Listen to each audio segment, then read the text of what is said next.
Does Ciryl Gane have a chance against Tom Aspinall in this fight? I feel like, everybody and their mama basically thinks that Tom Aspinall is just gonna absolutely destroy Ciryl Gane, right? And how can you blame them, right? Tom Aspinall has finished almost everybody in the first round. Ciryl Gane, on the other hand, just had a lackluster performance against Alexander Volkov, where we all thought Volkov should have won that fight. He should have gotten the decision. And then Ciryl Gane, he's lost to John Jones. He's lost to Francis Ngannou. He's been in a couple of title fights where he's come off short. He's shown, flaws when it comes to his grappling, when it comes to his fight IQ on the ground. And, I think all of those things are true. But I do feel like Ciryl Gane has, skills that could give Tom Aspinall problems theoretically. Now, the problem with breaking down Tom Aspinall, guys, is that since we don't have a lot of tape, since we really haven't seen a lot of his flaws, because every fighter has flaws, right? Every fighter has flaws. It's hard to really pinpoint how you can beat this guy, but I have a couple of theories of how I think you can beat Tom Aspinall, and I think that Ciryl Gane might have the style to be able to pull it off if he comes in with the right game plan, with the right mindset, because we definitely have to talk about mindset. I feel like that's one of the elements of this fight that people are not talking about. And I think he could give Aspinall problems because Aspinall is a guy who's very fast, very powerful, good boxing, good low kicks. Obviously, he's very good on the ground. But when you're explosive, the way Tom Aspinall is on the feet, you probably have a style that's going to expend more energy. Like, I don't think Tom Aspinall can strike like that over a 5-round fight. So I feel like if I were in Ciryl Gane's corner, I would say, like, okay, jab, play it on the outside, play it safe. Don't let this guy pressure you. Look for counters. Look to ways to not engage in close quarters until Tom Aspinall tends to gas out, because like the way Tom Aspinall fights with all that movement, it has to like cost you something. You know what I'm saying? It has to cost him something, and I feel like it might cost him his stamina. I feel like Ciryl Gane has the best chance of winning in the second, third, and fourth round. I feel like if he takes him into those waters, it could become a much closer fight than we're giving Ciryl Gane credit for. I think people are just expecting Gane to get finished in the first round, and I completely understand that because he's shown grappling holes. I mean, even against Volkov, where he has improved, he was able to get back to his feet. I feel like his awareness on the ground isn't all that great. Like in the third round of that Volkov rematch, he just kind of stayed in that position, trying to look for a submission, trying to hold the glove of Volkov instead of getting back up to your feet. You know what I'm saying? So I feel like Gane lacks a bit of fight IQ. I mean, he also showed that in that Francis Ngannou fight where he should have won that fight. I felt like he should have beat Francis Ngannou, and maybe even with those mistakes he made on the ground, he could have still maybe had the decision. Maybe he still could have gotten the decision. So I don't know, man. I still have a lot of questions about Gane when it comes to the ground. I think that's the path of least resistance for Tom Aspinall, because I do think that even though Tom Aspinall is more powerful, he's a faster guy. I think Ciryl Gane has more tools on the feet. I think he throws really good body kicks. He has a really good jab, really good 1-2. The oblique kicks, the movement. I think Ciryl Gane could potentially put, a good fight here. I honestly do believe he can put a good fight here. Now, maybe Tom Aspinall goes out there and knocks him out in the first round. I'm gonna be like, okay, yeah, Tom Aspinall is just a different fighter. But like, I think if Ciryl Gane approaches this fight the right way, if he focuses on his movement, if he focuses on counters, because Tom Aspinall, even though he's knocked out or submitted everybody in the first round, he does show a tendency to leave his chin up in the air when he moves out of shots, when he moves backwards, when he engages in striking. I mean, even Curtis Blades was able to land a good jab on him. Sergey Pavlovich landed a good 1-2 on him. I mean, he showed a great chin in that fight, but eventually somebody will catch you. And I don't know if Ciryl Gane is the type to do that, because Ciryl Gane has a kickboxing style where he's more like, it's more like a point style. Ciryl Gane is not going out there to just knock you out right away. He's kind of like putting the volume on you, breaking you down, throwing body kicks, landing the jab, starting to pressure you. And as you start to will, that's when Ciryl Gane starts to unleash. But he's not a guy necessarily going blow for blow and, just trying to get you out of there right away. And maybe that works to his advantage, or maybe that works to his disadvantage, right? I feel like maybe if you played a little bit smart against someone like Tom Aspinall and you don't, try to just knock him out, maybe that works, you know, in your favor. But the problem here is that Ciryl Gane has to worry about the grappling as well, so maybe that makes him a little bit more timid on the feet. Like if you move up, if he moves back up against the fence, maybe that leaves him open to getting taken down by Tom Aspinall. Like he got kind of taken down by John Jones. I think he got taken down by John Jones in the middle of the octagon, if I'm not mistaken, and then he just kind of fell up against the fence. So that's kind of the element, right? The element here is that I think Ciryl Gane can win on the feet. I think he has the tools. He doesn't have the power, but I think the method here is to take Tom Aspinall into those later rounds and see how he actually looks like. Because who knows, maybe we get into that second and third round and Tom Aspinall just looks a little bit more flat. He doesn't have the same pop. He looks slow. He looks sluggish. And somebody like Ciryl Gane has a lot of 5-round experience, and I feel like that could be something that really changes this fight. And I feel like it's something that people are not talking about when it comes to this fight, because we've seen Tom Aspinall be basically perfect, and we think like, okay, we've seen Ciryl Gane be very flawed, but Ciryl Gane is still a very different type of heavyweight, and I think he's still a very good striker now. And the thing that does give me a little bit of hope for Gane is that in the Francis Ngannou, he did a good job of just avoiding big shots. You know, Francis Ngannou is a guy that has a lot of power, probably more raw power than Tom Aspinall. Tom Aspinall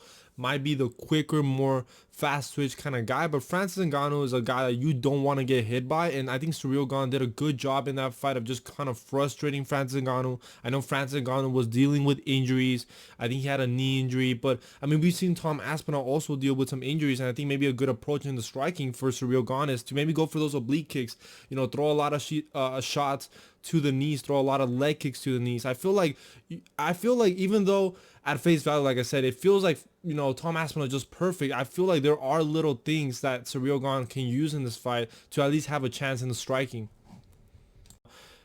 The grappling concerns me even to this day. I know he's improved. I know he showed, you know, improvements with his takedowns and his takedown defense against Alexander Volkov, even though he did get taken down in that fight. But I still worry about his awareness on the ground. I feel like he's not the best Brazilian jiu-jitsu guy. Like I feel like he goes for heel hooks where he should just try to get back up to his feet. He tries to go for these submissions where he just kind of stalls the fight on the ground instead of, you know, trying to get back up to your feet and you know, keep striking, right? I feel like that's one of the mistakes he made against Francis Ngannou in that first title fight. And Tom Aspinall just showed that he's very good on the ground, right? He's very good on the ground. Even though Tom Aspinall has been submitted, I don't think Ciryl Gane is capable of that. I think for Ciryl Gane to win, I think he's going to have to play the point game. I think he's going to have to stand on the outside, frustrate Tom Aspinall, land oblique kicks. When Tom Aspinall, you know, lunges in, have that jab ready, have that right hook ready. Because like I said, Tom Aspinall does leave his chin up in the air, guys. He does leave his chin up in the air. And it does concern me, even though Ciryl Gane isn't a guy that's necessarily known for crazy power. You know, now the next element that I want to talk about when it comes to this fight is the mindset. The reason why I have a hard time seeing Ciryl Gane win this fight, even though I think he has the skills to make it a difficult fight and for this fight to be competitive, is the mindset. You know, Ciryl Gane, when he was coming up in the UFC heavyweight division, when he was on a streak, he looked like a guy that was very motivated. I mean, he was very active. I remember he was fighting like back to back. He fought Josino Rosenstrike. He fought Alexander Volkov. Then he fought, you know, Derek Lewis for the interim heavyweight championship. And it felt like just every other month, you know, Ciryl Gane was headlining a UFC Apex main event, and we're like, man, this guy's a different heavyweight. I mean, he moves like a welterweight. He has really good kickboxing. He has good power. He's very physical. He has good cardio, which is typically not seen from these heavyweights. So Ciryl Gane looked like the real deal coming up in the heavyweight division.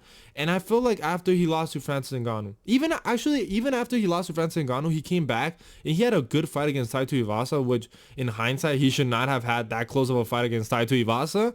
But still, that was a very good fight. That was a Taito Iwasa who was on a win streak, who had momentum, and he was able to finish Taito Iwasa, I believe, in the third or fourth round of that fight.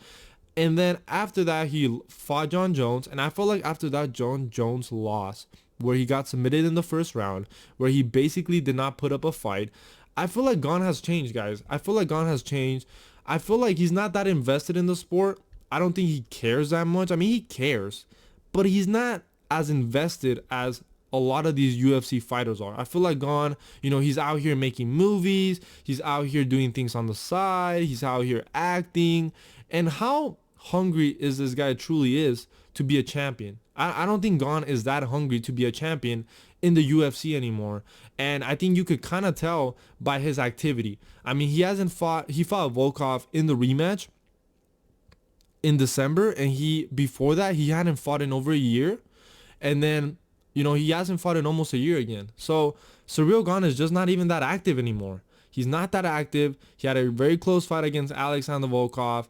And when I see Gane, he's not out here going on social media and saying, you know what, guys, I want to be champion, I want to face Tom Aspinall, I want to prove that I've made vast improvements in my game to become a UFC heavyweight champion. Like, do you guys really see that? Like, I feel like Gane is just kind of like, okay, like, I've got a title shot, like, it's good, I'm gonna fight Tom Aspinall, I'm gonna try my best. Like, I just don't see that will to win.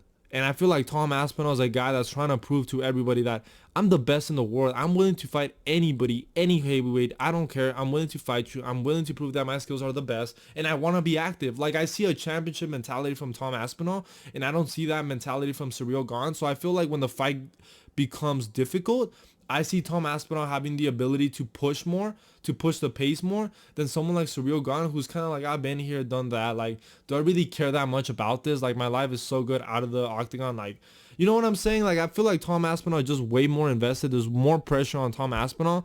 But I do think Ciryl Gane has tools on the feet that could make it difficult for Tom Aspinall. Like I said, I think the striking can become very even if Tom Aspinall is taken to those later rounds. If Ciryl Gane does a good job, at least maybe he doesn't win the first round, but he survives. He lands oblique kicks. He lands investment shots on Tom Aspinall. It could become a very, very different fight. So I just kind of wanted to talk about some of these elements when coming into this matchup, and I hope that I made you guys at least a little bit more excited about this main event, because I'm actually very, very excited. Like, I think there's a possibility here that we see new elements of Tom Aspinall's game. Like I said, we don't really know how good his cardio is. He's so explosive, and he's been finishing guys in the first round that we really haven't seen a lot of his flaws. There's that unknown element. But the problem here too is that I think that the last fight that Tom Aspinall had with Curtis Blades, the rematch, I thought it was a bit of an early stoppage. Like, he dropped Curtis Blades with the jab, but the right hand didn't even land. And then the ground and pound shots weren't even like, I didn't think they were that deadly, in my opinion. But to be fair, I'm not Curtis Blades. I'm not getting punched in the head by Tom Aspinall, so it's very easy for me to say that from the couch. But I thought it was a little bit of a weird stoppage. And then before that, who did he fight? I think he fought Sergey Pavlovich. Obviously, that was a good performance. But I think Gane is a better striker than Sergey Pavlovich. Obviously, Sergey Pavlovich is a lot more dangerous. But I think Ciryl Gane has more of that movement, has more of that footwork, has better leg kicks. I don't know, man. I think Ciryl Gane really has the potential here to give Tom Aspinall a very good fight. The problem with this fight is that it feels kind of like a setup, right? It feels like a setup. It feels like we're not truly getting the heavyweight fight, because we wanted Tom Aspinall versus John Jones, and then John Jones wants to come back to the White House. Alex Pereira's moving up to the heavyweight division. So this kind of feels like a setup fight. This is like the setup movie. This is not like the final movie. This doesn't feel like the true heavyweight fight, and I think that's why this fight is falling under the radar. But I think that when you look at Gane's style, if he comes prepared, I think it could be a very good fight. The problem, like I said, is that I feel like Ciryl Gane, his mentality, I just question it a little bit. I just question it a little bit with his lack of activity, his lack of hunger, his lack of, him trying to, I guess, put his name out there on social media when it comes to MMA, when it comes to the heavyweight title picture. I feel like he was just kind of like, well, I lost to John Jones, I'm just going to sit back and just kind of see what happens in the heavyweight division, and maybe I get my title shot. Like, is that a guy that really wants to be champion? I don't think so, you know what I'm saying? Tom Aspinall does have power. He could land a big shot on Ciryl Gane and it could be over, even though I think Ciryl Gane has shown that I think he has a good chin. He has a good he's good at recovering.